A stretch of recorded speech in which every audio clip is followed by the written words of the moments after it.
자, 세 번째는 우리 연관규칙 마이닝에 대해서 알아보도록 하겠습니다. 자, 연관규칙이라는 기법, 그런 기술들이 대표적인 그런 데이터 마이닝의 기술 중에 하나인데요. 그 연관규칙에 대해서 한번 살펴보도록 하겠습니다. 자, 연관규칙은 어소시에이션 룰이라고 얘기를 하는데 우리 배웠던 트랜지션 데이터, 시장 바구니 데이터에 대해서 거기에 내재된 그 아이템들, 항목들이 있잖아요. 그 항목의 출현의 그 연관성을 찾아서 표현하는 그런 규칙이라고 보시면 되겠습니다. 자, 여기에 몇 가지 그 용어를 우리가 이해할 필요가 있는데요. 첫 번째는 아이템 셋입니다. 항목 집합이라고 얘기하는데 아이템 셋은 한 개 이상의 그런 항목들의 모음이라고 보시면 되겠어요. 자, 그리고 K 항목 집합은 자, K개의 항목을 포함하는 항목 집합입니다. 즉 K라는 그 숫자, 그 하이퍼 파라미터 개수를 지켜줘야 돼요. 예를 들어서 이 K를 2로 해서 이 아이템 셋으로 하잖아요. 그러면은 여기에 포함하는 항목 집합의 개수는 2개로 이렇게 2개를 가지게 되는 겁니다. 그래서 기저귀 맥주 이렇게 아이템 2개가 포함이 되어 있죠. 그래서 2개만 들어가 있는 그런 K개 항목 집합을 표현하는 K 아이템 셋이 있습니다. 자, 그 다음에 이제 support count인데요. 지지 횟수라고 하는데 항목 집합이 나타난 그런 거래 데이터가 몇 개인지 그 거래 데이터 수를 체크하는 겁니다. 그래서 우리가 특정한 아이템 셋이 지정이 돼 있는데 그 아이템 셋이 얼만큼 많은 거래에 포함이 됐었냐라고 해서 support count라고 합니다. 자, 그 다음에 지지도 support는요. 이 전체 데이터에 대한 항목 집합을 포함한 거래 데이터의 비율입니다. 즉 이거는 지금 현재 전체 거래 데이터가 몇 개인지를 알고 있고 그거 분해 바로 항목 집합 지지 횟수를 계산해 주면 되겠죠. 예를 들어서 A라는 항목 집합이 있다고 치면요. 여기 지지도 S로 이렇게 줄여서 표시하는데 S로 support, A에 대한 support를 계산을 하려면 이 항목 집합 A의 지지 횟수인 support count를 전체 트랜지션 데이터의 개수로 나눠주면 되겠죠. 자, 우리가 예를 통해서 한번 살펴보도록 하겠습니다. 자, 지금 현재 이렇게 트랜지션 5개에 대한 예제 테이블이 있습니다. 자, 이런 트랜지션 데이터에 대해서 기저귀랑 우유의 아이템 셋을 가지는 서포트 계산은 어떻게 할 것인가? 자, 기저귀랑 우유가 전체 데이터에 얼만큼 분포가 되어 있는지 그 비율을 계산하면 되겠죠. 그래서 처음에는 빵 우유죠.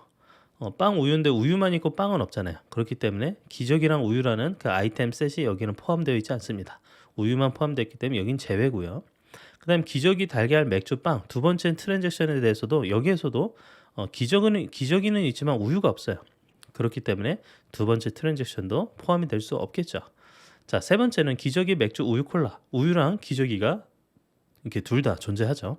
그래서 이 트랜잭션은 지금 현재 아이템 셋이 포함하는 경우라 보시면 되겠고요. 다음도 기저귀랑 우유가 있네요. 그 다음 다섯 번째도 기저귀랑 우유가 들어가 있네요.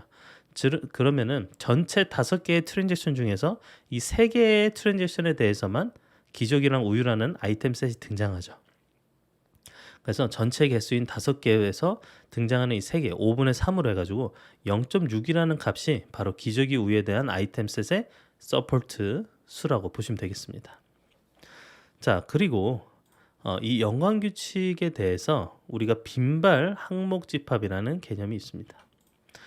자, 이 빈발 항목 집합은 바로 frequent item set, 미리 지정된 값 이상의 지지도를 갖는 항목 집합입니다.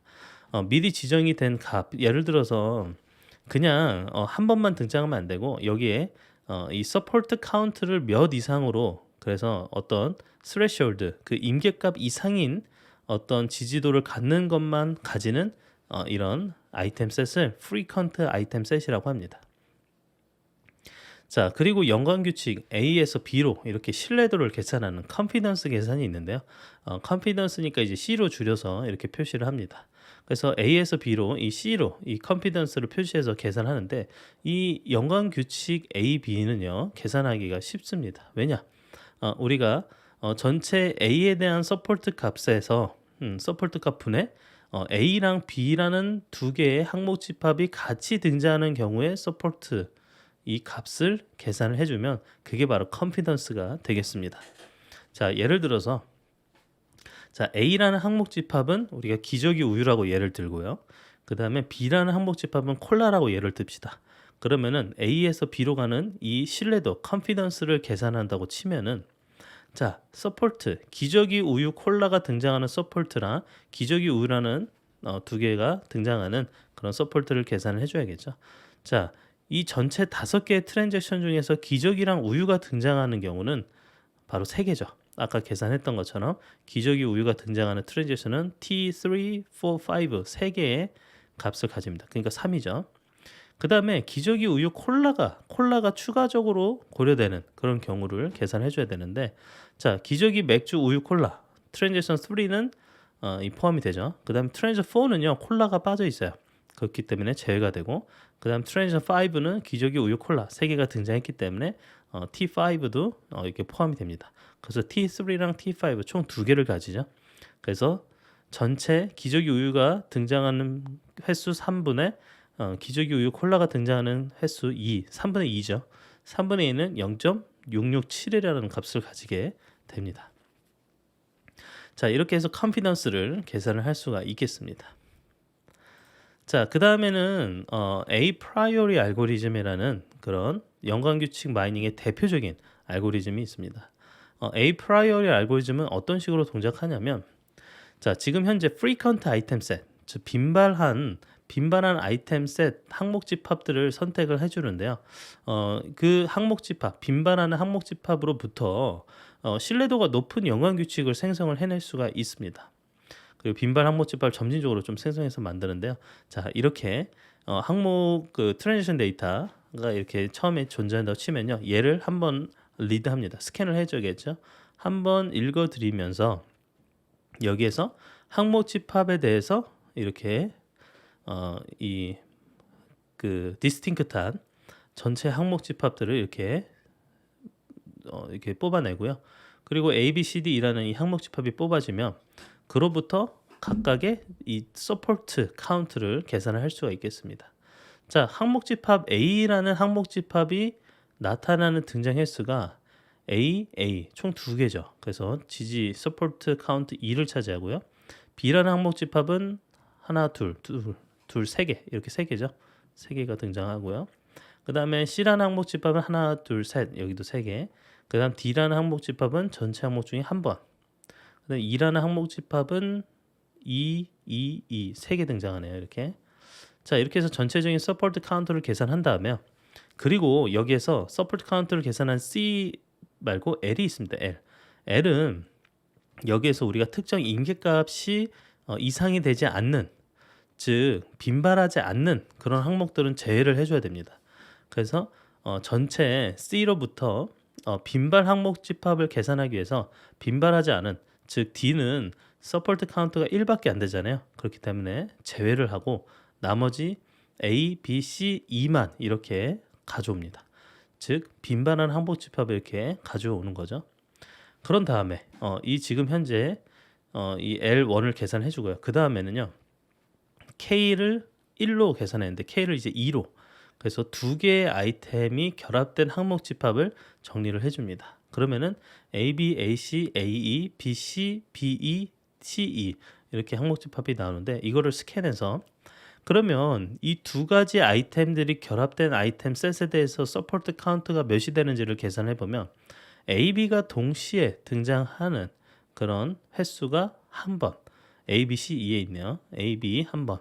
그다음 AC는 AC 두 번 있고 A 한 번, BC 두 번, BE 세 번, CE 두 번. 이렇게 전체 서포트 카운트 개수를 계산할 수가 있겠죠. 그럼 여기서도 마찬가지로 우리가 스레시홀드 특정 임계값 이하에 해당하는 즉 1만 한 번만 등장하는 것들은 제외해서 계산하면은 AC, BC, BE, CE 이렇게 총 4개의 값들이 가지는 걸 알 수 있습니다. 자, 그 다음에 K가 3예요. 그래서 항목 집합이 전체 아이템이 3개가 있는 그런 경우를 정리를 해보면 BCE가 등장을 합니다. BCE. 그러니까 BC 빼고는 3번 이상 등장하는 경우가 없는 거죠. 그래서 BCE로 계산을 해보면 BC는 전체 2번이 등장합니다. 여기 BCE, BCE 2번. 그리고 서포트 벡터, 서포트 카운트 계산을 해서 만족하는 횟수가 똑같이 2이기 때문에 마찬가지로 L3 그 임기값 이상이 만족하는 거죠. 자, 이런 식으로 계속 점진적으로 만들어내는 이런 과정, 이거를 a priori 알고리즘이라고 합니다. 자, 그 다음에는 연관규칙 마이닝에 대한 다양한 응용을 알아볼 텐데요. 이 연관규칙이 도대체 어디에 사용이 되느냐? 사실은 사용하는 부분들은 응용은 많이 존재합니다. 그래서 비즈니스 분야에서는 상품에 대한 카탈로그를 설계할 때 이렇게 연관규칙을 사용할 수가 있겠죠. 예를 들어서 여러분 상품들 보면은 예를 들어 어떤 물건을 구매하면 뭐를 준다거나 혹은 이 물건에 다른 물건을 같이 결합해서 패키지로 판매를 한다거나 이런 경우가 굉장히 많잖아요. 그래서 이런 연관 규칙은 실제적으로 지금 활용이 되고 있는 그런 방법 중에 하나입니다. 그래서 상품 카탈로그를 설계하거나 끼어 팔기 전략을 수립할 때도 사용할 수 있고요.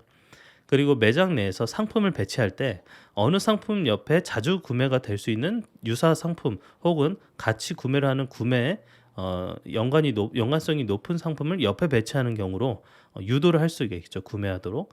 그다음에 쿠폰 설계가 있고요. 쿠폰을 이제 내보낼 때 우리가 좀 연관 규칙이 있는 상품들로 이렇게 내보낼 수가 있겠죠. 그리고 구매 패턴에 따른 고객을 세분화하는 등 이런 비즈니스 분야에서 사용이 될 수 있습니다. 자, 그리고 통신 서비스에서는 고객의 사용 패턴을 추출하거나 동시에 발생하는 이런 장애 패턴을 분석하는 데 사용을 할 수가 있겠습니다. 그리고 사회 안전에서도 범죄 및 테러 모의, 불법 유통, 범죄 네트워크 식별, 그리고 범죄 추적과 같은 이런 분야에서도 이 연관 규칙이 사용될 수가 있습니다. 자, 이렇게 해서 우리가 데이터 마이닝에서 또 이 자주 사용되는 중요한 알고리즘 중에 하나인 그런 연관 규칙 기법, 마이닝 방법에 대해서 살펴봤고, 그리고 대표적인 a priori 그 알고리즘을 한번 예제로 살펴봤습니다.